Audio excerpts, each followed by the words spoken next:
you know, I would, because I'm a prankster, so I love, you know, when she's all nervous and stuff like that, you know, when she's changing and everybody's trying to, you know, not supposed to be in there. Then I would like peek in and like, but peek in a way that she knew I'm peeking in. You know, and then she'd be like, yeah, right. So, yeah, that's how I used to fool around with it like that. Yeah, yeah. You know what I mean? But it's not like, you know, but it's not like, but you know, I mean, mother was more of a you know, she was a very kind of strict Korean mother. Right, right. So they're very rigid. You know, they're like, you know, if the clothes don't fit, or you know, if the clothes don't match, or if they're not good for the image, and it's all about, you know, image, and it's all about honor. Right. So the Eastern culture is very much like that, and she's not the only person like that. There's a lot. Most Korean and Asian women are like that. Right. They're a lot about images, especially if they're from a, you know, a high-profile family. Mm-hmm. So I mean, but I was, you know, she would always try to dress me up in polo outfits and all this. I hated that stuff. I was a skateboarder. I dressed in raggedy clothes. You know, that drove her nuts. I grew my hair out long, you know, when I was younger. That drove her nuts. You know. And then then I was training with Buddhist monks. That drove her nuts. You know. So I would never want to be put in the box of, you know, of that kind of upper class preppy kid. Right. I hated that. That was like my absolute nightmare. All my friends in high school were minorities, black kids, Hispanic kids, Italian, you know, kids. Right. Like my best friends, you know. So I did not get along with that whole preppy white elite sort of elite culture. Right. It was very foreign to me, you know. But sort of in that realm, since we were a high-profile family, there was the pressure of trying to always put the kids in that box. Right. Because we were, you know, schmooze with the elites, you know. Right. Right. But I always, for me, I never, my spirit just cried out against being put in that box. Yeah. Actually, I'm very interested. The thing you just said. Yeah. You know, the father chose to have you grow up in America, Mm-hmm. and I've been thinking about that a little bit, because, you know, what if you had grown up in Korea? You know, how did growing up in America, like even what you just said about knowing minority kids, maybe you wouldn't have known it though. Right? That's right. You know, Right. and that's absolutely right. We would just been like the normal, you know, big corporation kids. You know, like these spoiled brats who, you know, just and super elites. You know, Mm-hmm. I kind of rebelled against that when I was younger. You know, I did not. That's why I started, you know, training like, you know, like rough martial arts and combat martial arts. And, you know, you're training with street fighters. You're training with, you know, professional fighters. You're training with guys who fight in rings, or at the time cages, or bare knuckle. I mean, these are people you're training with. They're not what you would call the polo elite. Right. You know, tattooed all over from head to toe. These are the guys you're sweating on. You know, sweating with. You know, you know, and so it was a totally different culture, and so I kind of. I don't know, you know, just God led me away from that kind of elitist culture that everybody's trying to force us into. Right. Especially the ladies, they like to force us into this kind of culture. So Right. Make the boys all, you know, sort of gentlemen, all this kind of thing. And I am a gentleman, but Right. but you know, like I'm so grateful I was able to experience that subculture. Right. Like subculture of, you know, all these fighters and all these, you know. Mm-hmm. You know, people who are not considered to be, you know, elitists or elite Right. members of society, you know, but they're actually tremendous in like their fighting spirit, or you know, in their skill and in their passion for studying, you know, martial arts or whatever. You know, so I'm so grateful that I was able to have total exposure and training within this kind of subculture. Right. And that was like really a huge, Right. I think a really great benefit, something that we would never be able to have in Korea. Right. That much exposure to, you know, minorities and things like that, Right. and or these kind of subcultures, you know, like Right. these. fight club, subcultures. Right. It just doesn't fit in the sort of rubric of the big elites. And so that, I think that was really important, and so that I think spiritually God kind of like allowed me to go through that, because that really allows me to understand freedom and responsibility. Right. Why centralizing power around the elites is so dangerous. Yeah. It's very dangerous, and it's always consistently through history proven to be dangerous. Right. Yeah, so I mean that was like I think a big benefit growing up in the West. The person that probably had the biggest influence on me was Young Jin Young. He's the one who had 1 year. He was 1 year above me, and he trained me for like a year to be able to do well in school. I was always like a terrible student, which is the reason why I could not get into anything in Boston. I wasn't part of the Boston group, and the whole thing there, because I was just so bad in school, I couldn't get into anything, so after high school, he basically trained me for 1 year to do studying, and like how to study well, how to excel in academics and that. But it was more than that, because he really invested in me, and he really cared for me. He was very compassionate, even though he was 1 year older. He was not abusive, Right. and so he had a very big impact on me when I was younger. He was very, and then of course, I think all my brothers and sisters, they contributed, invaluable ways to my own development, things like that. So, we love them. There's a lot of things that people don't know about the whole situation, etc.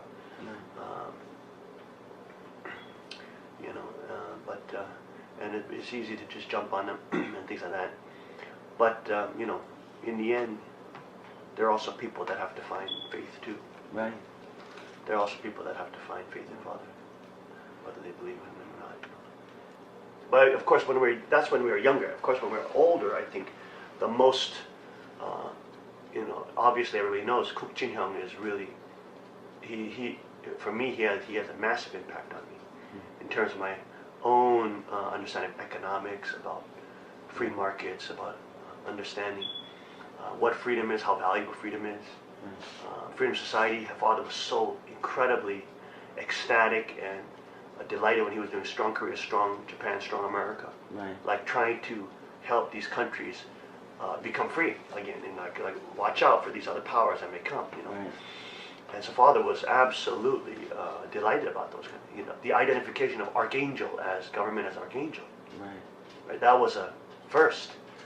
But Father was so excited about that, because he had been persecuted constantly by the Archangel in a centralized format, which was government. Right. Wherever he went, Japan, Korea, North Korea, South Korea, the U.S., wherever it was. And so when I shared that with Father, he was like, oh, wow, and he was so like, Father was so excited about that. Right. And I think Kuk Jin Hyung has just such a genius in terms of understanding organization, understanding a culture of an organization, understanding honor and integrity. He's a real warrior, so he abides by the honor code. So I mean he in terms of leadership, Kuk Jin, I have learned so much from Kuk Jin. Right. As an adult. Right. So as an adult, I think when we're younger, there's probably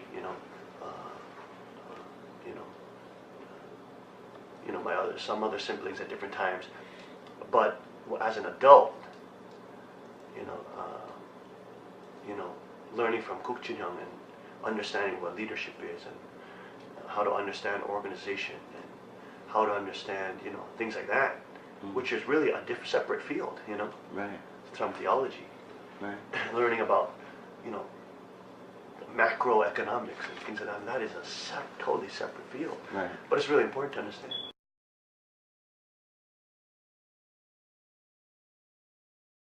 Can you talk Yeah, about I mean, we were hoping that Mother would humble herself before Father and lift him up. Yeah. you know, if she was, you know, like the Mother Teresa who would humble herself before Christ. Yeah. And, you know, just praise him and glorify him and share all the deep, intimate things of love and all the deep, intimate moments she had with him and all the beautiful, you know, close moments that she was gifted. And if she shared that, if she glorified him, and if she lifted him up as her Savior, if she lifted him up as her Messiah, you know, that she was a sinner, that she's, you know, as the Bible says, filthy rags before God, but then through Christ, through Father, she was reborn and she was made new and she was a new creature. Right. Then she could stand in this position with Father. Right. Now, if she did that, she would be a true mother. Right. She would be a mother that perfected the object position, which Right. is the perfection of Eve. Right. Perfection of Eve is not to sit in the subject position. Eve is not the subject. Right. The perfection of Eve is to perfect the object part, which is to lift up the subject, Right. which is to love the subject more than anybody else. Right. And if she did that, it would have been glory, glory, glory, all worldwide. I mean, the whole world would bow to her. Right. You know, if she stood in that vein, she would be standing directly where me and Kukjong were, because we were. That was our mission. That was our purpose. Right. And if she stood there with us, then we would have, you know, already we had made such a enormous foundation in the East that had never been created. You know, like Kukjong had, for example, you know, had met with the current president of Japan and Korea before they became president. Right. He had already helped numerous, you know, elite, you know, the sort of the political class, and worked with them in educating them about like strong Korea. He was invited to all these major, you know, 5-star general events for him to speak about why Korea should be a strong nation, because you know, etc. He had been already inducted by the top CEOs into the top 200 conglomerates, you know, business groups in Korea. He had been put on the top of the CEO magazine for the first time in history. All the businesses were profitable.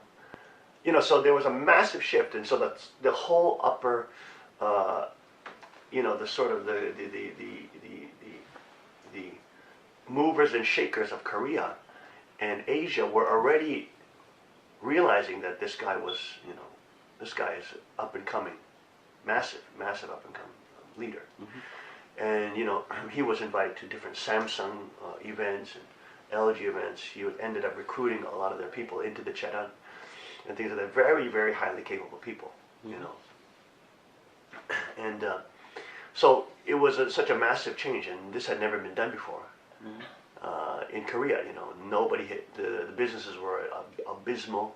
They were run by, you know, people who had, you know, no notion of business. The idea of business was getting subsidies from father. Right? So, you know, basic communists running these things. And they have no idea what it means to compete in the free market, which he had already done with his business for the last 20 years. And become top 10 in his industry, you know, with a bankrupt company. You know. So, you know, he knew the game. He knew the free market competition, you know, how to compete in that world. And so he had created such a massive foundation. He had already created inroads with the top levels of government, the Department of Defense. Vice chair was at our events. The current vice chairs were at our events. That's like having, you know, right, the vice chair of the Department of Homeland Security or something coming to your events, right? It's like massive, you know, people, right? And on the other side, in the religious world, I was, you know, we had made great inroads with, you know, the largest Buddhist organization, millions and millions of people in that organization. The head monk came to our temple, came to our sanctuary, and I would go visit them frequently. So we were also in the religious realm too. We were already making inroads with all these very national religious leaders. You know, so it was at a time where it was like, you know, and internally we're getting rid of all the corruption and lobby groups and the these little institutions that all these little fiefdoms that all these Korean leaders had built. We were just dismantling them and their abuse of the Japanese members. Right? So we were dismantling this whole racket and system of sort of exploitation. And Father was fully allowing us to do it. He was fully giving us all the approvals to do it, because every major decision we went to Father for approval. He would actually have to sign on or off on it. So that was a massive change. Now, and that was me and Kukjung, and that was really our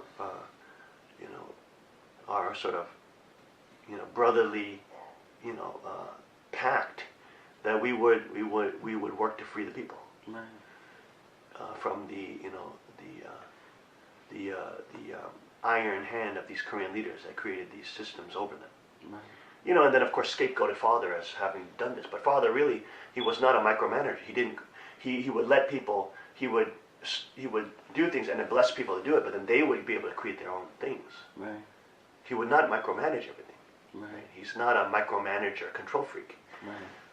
And so it really, the fruit of what the church had become was all these little fiefdoms of competing Korean blocks of little criminal organizations, basically, trying to steal as much as they could,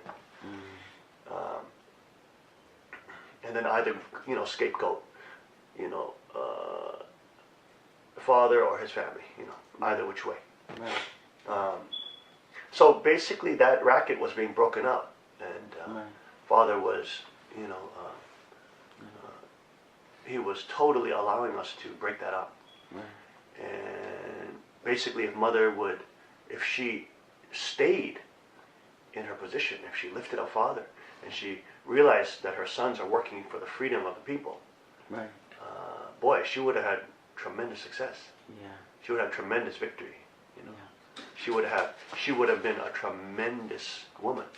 And she would have been honored as the true mother. Instead of what she has become now, which is very moving to me was really that you, Kukchanim, and Yeonim, you wanted Mother to be a success. Yeah, of course. I mean, Kukjung had set up her whole, Samgyohe mission foundation so that she would have resources, so she wouldn't have to beg people. She had like $500 million, which is all gone basically now. Because she was basically being robbed of it by people who tell them they love her and grant me $40 million, blah blah blah. So it's gone. I mean, it's basically gone from what I hear.